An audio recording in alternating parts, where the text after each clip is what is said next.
Thank you, Bhupesh, and good morning, colleagues. And I'd like to thank Dr. Bharti for giving me this opportunity.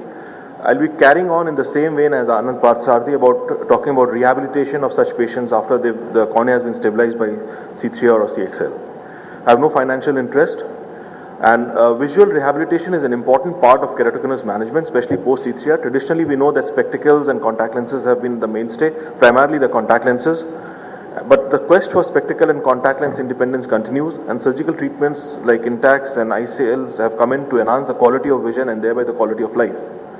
Phakic IOLs are a relatively newer but exciting modality for keratoconus patients. They are recommended only when cornea is stabilized, either naturally when the progression has stopped after a certain age in a patient, or post C3R. Keratoconus patients usually have myopic astigmatism and therefore require a toric phakic IOL. Toric ICL or implantable columnar lens is a posterior chamber phakic IOL. It is manufactured, the one I'm talking about, the one I have experience with, is manufactured by Star Surgical. There is another Indian option available now. These are very thin, especially in the center, which is about 50 microns, and therefore should be handled very delicately, and this is the no-touch zone, literally. So just a few words about toric ICL versus RGP lenses. Please be warned that visual acuity post-toric ICL implantation may not be as good as with a well-fitted RGP contact lens in keratoconus patients. It is important to highlight this fact to the prospective toric ICL patient. Otherwise, they may be very unhappy because they may say that I was doing very well with the contact lenses. The reason is because there is irregular astigmatism in keratoconus, and RGP lenses allow the formation of a tear lens which is responsible for the good visual acuity that we get. Tear lens factor is absent in toric ICL. So how does this work? RGP lens creates a smooth, even-shaped surface to see through. A lens system is formed. The RGP lens surface anteriorly, the patient's cornea posteriorly, and the tear lens interposed between the two. And together this forms an optical system, and by modulating the curvature and the power of the RGP lens, we can correct the refractive error by changing the power of the tear lens formed. So what are the indications in keratoconus of toric ICL? Correction of moderate to high myopia with astigmatism. Patient correction can occur up to myopia from minus 0.5 to minus 18 diopters, hyperopia of plus 0.5 to plus 8 diopters, and cylinder up to 5 diopters. The age range prescribed is about 21 because we understand that some changes, refractive changes, can keep occurring to 45 years of age. 45 is an arbitrary age because we believe that certain lenticular changes may start occurring, and it may not be a great option because it won't be a long-term solution. Stable refraction is which is indicative of a stable cornea is very important, and anterior chamber depth of more than 2.8 millimeters is critical. So just a few words about the newer version that has come in, which is the ICL with a CentraFlow technology. Basically, there's a central hole in the central optic of 360 microns, which eliminates the need for PIs in the traditional ICLs that we have been using, and offers increased comfort and efficiency for the patient and surgeon, and a decent number of lenses have already been implanted with no significant problems. This design basically has, you can see, this is the central port. There are perioptic ports also which allow for viscoelastic removal, and the alignment marks in this you can see are longer, and they come on a little to the optic, which helps in visualization when the pupil starts constricting, which was the problem with the earlier version where there was a diamond-shaped alignment mark which was at the periphery of the optic. The specifications that we now have available in this lens are, as I said, spherical correction from spherical power lenses from minus 0.5 to minus 18, and this is not available in hyperopic correction, the newer CentraFlow version, and toric correction of cylinder from 0.5 to plus 6. This is the lens power, and in this the low diopter range has been brought down to minus 0.5 with increments of 0.25 going up to minus 3. The preoperative planning is very important in ICLs. You have to have an accurate and stable refraction, which is critical. Another critical factor is the anterior chamber depth, as I have told you, taken from the endothelium. White to white is another critical factor. Then we also need to know the pachymetry, keratometry, specular microscopy, back vertex distance, which is assumed to be 12, and then selecting the ICL based on the software. I'll speak a few words about each of these. The horizontal white to white measurement is critical. It is best done with a digital caliper. Patient is lying supine under a microscope. But it can also be validated by OpScan or the Pentacam, which is the newer version. So a minimum anterior chamber depth should be minimum of 2.8 taken from the endothelium, and we can use OpScan, Pentacam, anterior OCT, or even the ultrasound can be used. The reason is because if you, as opposed to a cataract surgery where when you as you go on with the surgery, you have about 8 millimeters of anterior chamber depth available. Here you just have 2.8 to 3 millimeters available, and you have to be very careful while handling the eye. This is the calculation software. We just calculate by filling in certain fields on the software with the data that I already talked about. And here, this is the result sheet that comes in. The surgical steps. The most important thing is peripheral iridotomy, which is done 1 to 2 weeks if you are using a YAG PI, and it provides an outlet for aqueous flow around the lens. It can be done operatively by the vitrector, but the newer version, as I mentioned, has a central port and does not need a PI. If the YAG PIs are done, they must be large and patent and kept mid-peripheral, and inadequate PIs can cause post-op complications. Then marking the reference marking of the cornea, because in the toric ICL, we have to have the horizontal reference marks, which is done preoperatively on the slit lamp. Ideally on the slit lamp, some colleagues mark directly.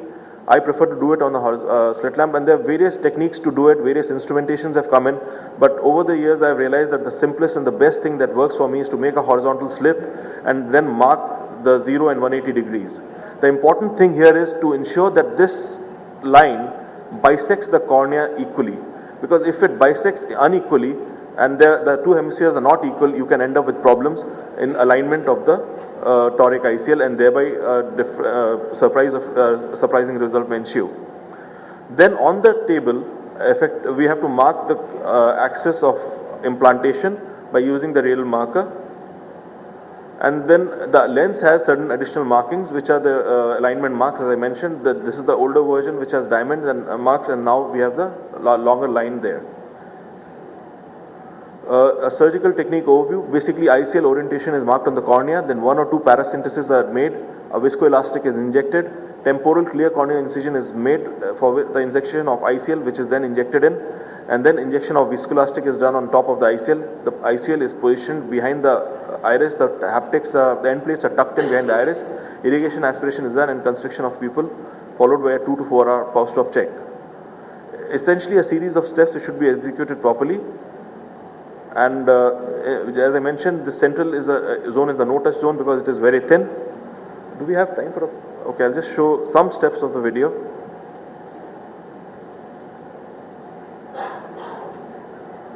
So this is loading. As you know, you must have seen this in various ICL sessions, so I won't go on those aspects. The loading of ICL or toric ICL is very critical. The ICL is being pulled into position inside the cartridge, sorry. The paracentesis is being made. I started with 2 paracenteses, but now I just make 1 paracentesis and then use the instruments to tuck the haptic in. A temporal clear corneal incision for injecting the ICL. The ICL is being injected in.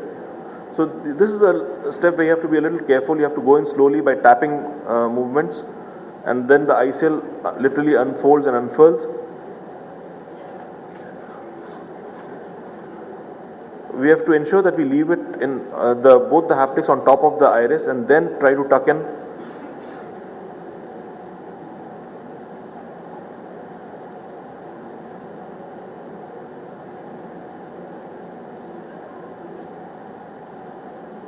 Viscoelastic being injected on top of the ICL, and then the end plates are being tucked in behind.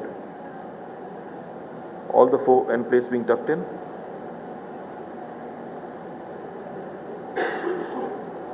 And the chamber is being formed.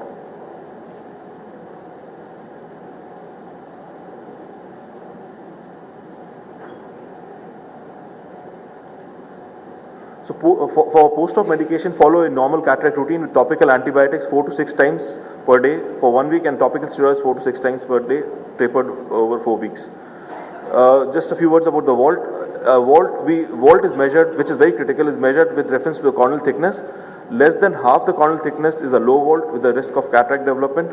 More than 1.5 times the corneal thickness is a shallow AC with glaucoma risk, and the ideal would be 0.5 to 1.5 times the corneal thickness. You can see the vault over here. So my results, I have done 22 eyes so far, but analyzed only 7 eyes of 5 patients. They all underwent C3R followed by toric ICL implantation. The average duration between the two procedures was 26 months. All patients had improvements in uncorrected visual acuity and best spectacle corrected visual acuity. There was improvement of 5 lines of UCVA and 2+ lines of best spectacle corrected visual acuity, and none of the patients lost any line of best spectacle corrected visual acuity. Just a few words here about the duration, because what I've observed with my experience with C3R is that these corneas keeps, the cones keep reducing, the cylinder sometimes keeps reducing over a period of time, even up to 4, 5, 6 years. And but what the rate of change decreases significantly after 1.5 years to 2 years. So my preferred time duration to consider this option is only after 1.5 years of C3R. So here you can see just briefly the results. The change in astigmatism, refractive astigmatism is for 4.5 diopters. It went on to 1.25 diopters.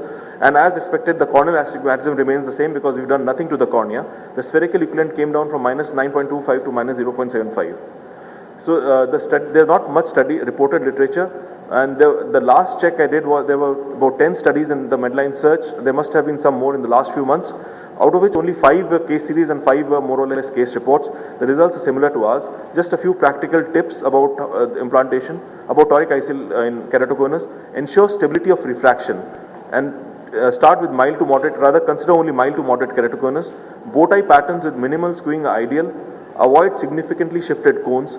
Personally, I proceed only if the keratorefractometer picks up the refraction, because if I have to do a retinoscopy, that means it may not be a good result, because unless the only proceed when autoref picks up the refraction.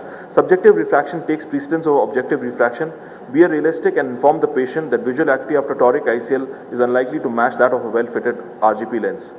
It's a promising modality, especially for contact lens intolerant patients with stable keratoconus or those requiring spectacle and contact lens independence. We, however, need to learn more about possible progression post-surgery. And in conclusion, these are still early days for toric ICLs and keratoconus, but the results appear encouraging. We need to have larger long-term follow-up trials, and it can, as Anand pointed out, it can be coupled with intracorneal segments for enhanced results in higher cylinder corrections. Thank you for a patient hearing.